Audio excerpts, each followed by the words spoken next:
Olá pessoal, professor Rafael aqui para mais uma aula de arte, seguindo o nosso livro Arte de Perto e agora mudando um pouquinho de assunto, entrando num capítulo novo. A gente viu então um pouquinho sobre arte pública e hoje a gente vai falar um pouquinho sobre o muralismo mexicano, arte e política. A gente vai começar a falar um pouquinho sobre isso, porque na sequência a gente vai cair ali a gente ainda falando de arte pública, né? Vamos cair nos grafites, na pichação, mas a gente vai ver os precursores disso. Eu vou discorrer um pouco sobre o texto, né? Falar um pouquinho, meio que fazer uma leitura junto com vocês, até a gente chegar na atividade que a gente vai desenvolver juntos. Tá legal? Então vamos lá. Muralismo mexicano, arte política.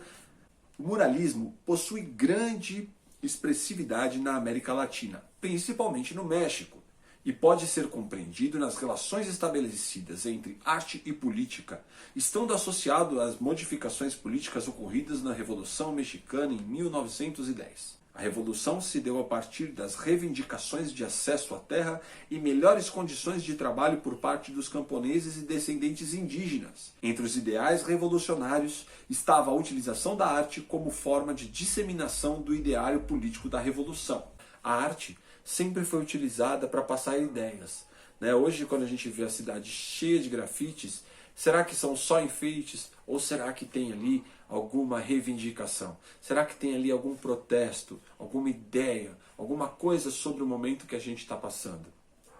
Então, o muralismo mexicano em si, sim, foi usado dessa forma. Imensas paredes e murais pintadas para passar uma ideia sobre um determinado assunto, nesse caso, especificamente sobre política. Os artistas que ficaram conhecidos nesse contexto foram Diego Rivera, José Clemente Orozco e David Alfaro Siqueiros.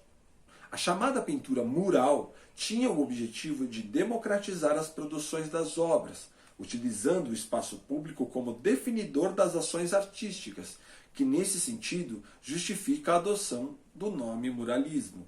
A principal característica desta modalidade artística é a realização de pintura diretamente sobre a parede. Conhecida como afresco, seu procedimento tradicional consiste em recobrir a parede com 3 camadas de cal e areia de diferentes espessuras. A primeira camada, mais grossa, dá sustentação ao trabalho. Já a segunda entra com a função de planificar a superfície, sendo também o momento de execução do desenho, que será traçado quando essa segunda camada estiver completamente seca. A terceira e última camada, de qualidade mais fina, é o da pintura com rápidas pinceladas e com a estrutura ainda úmida para que ocorra simultaneamente a secagem da parede e da tinta. Então essa é a técnica do afresco, tá galera? Não é o grafite ainda. Outros artistas participantes do movimento se reuniram com o objetivo de oferecer possibilidades de comunicação entre a arte e o povo, atendidas pela pintura feita em escala monumental. O conteúdo da produção associava-se à denúncia da exploração política e econômica e à busca da valorização da identidade indígena. A obra de Diego Rivera é um importante exemplo dessa produção. Rivera construiu uma obra no qual tentava resgatar o passado dos astecas, sociedade que foi praticamente destruída no processo de colonização espanhola.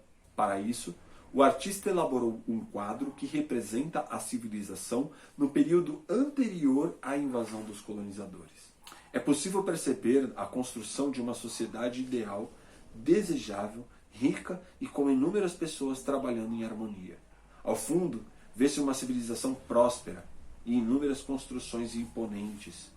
Um dos objetivos principais dessa obra era de resgatar a identidade que foi fragilizada pela opressão dos colonizadores.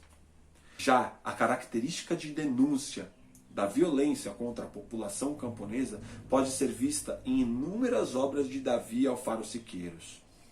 Na obra ao lado é possível se comover com a situação da mulher representada, que parece estar impotente com a situação de fome e falta de recursos.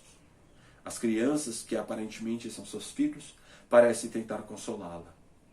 A obra de arte se transforma numa denúncia contra a desigualdade social. A produção realizada pelos muralistas tinha um fim político e revolucionário, de propor reflexões sobre a desigualdade social.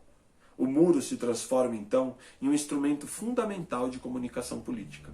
As histórias narradas nas imagens tinham o objetivo de esclarecer a realidade política em que viviam o México e a América Latina como um todo. As imagens geralmente enaltecem o passado pré-colombiano e buscam denunciar a violência provocada pelos colonizados. Bom, pessoal, a atividade do dia ela era para ser feita coletiva.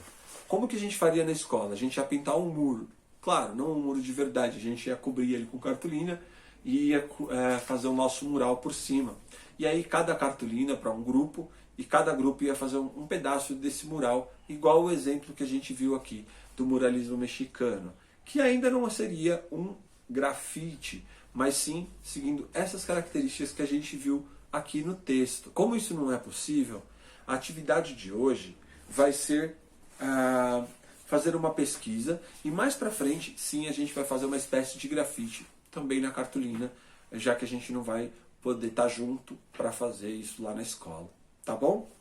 E aí vocês fotografam e mandam para mim a atividade. Na atividade de hoje, você vai escolher uma obra de arte de um desses três artistas: Diego Rivera, José Clemente Orozco ou David Alfaro Siqueiros, ou Davi, né?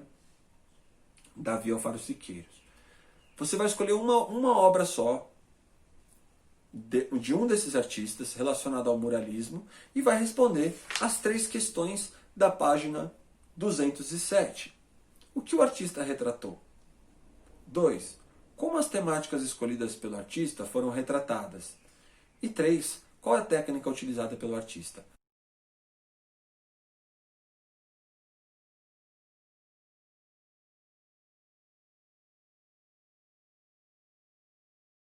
Na próxima aula, a gente vai ver já o grafite, né? E a intervenção, a arte urbana ali. Vamos fazer uma relação com esses afrescos que a gente viu hoje. E na última aula, a gente vai ver a diferença da pichação para o grafite e a representatividade que isso tem na cidade ou não. É crime, não é crime? Vamos falar um pouco sobre isso. Pessoal, um grande abraço a todos. Eu espero que vocês tenham gostado da aula de hoje. Foi bem curtinha, só o muralismo mexicano, só 2 páginas. E a gente se vê na semana que vem. Um grande abraço a todos.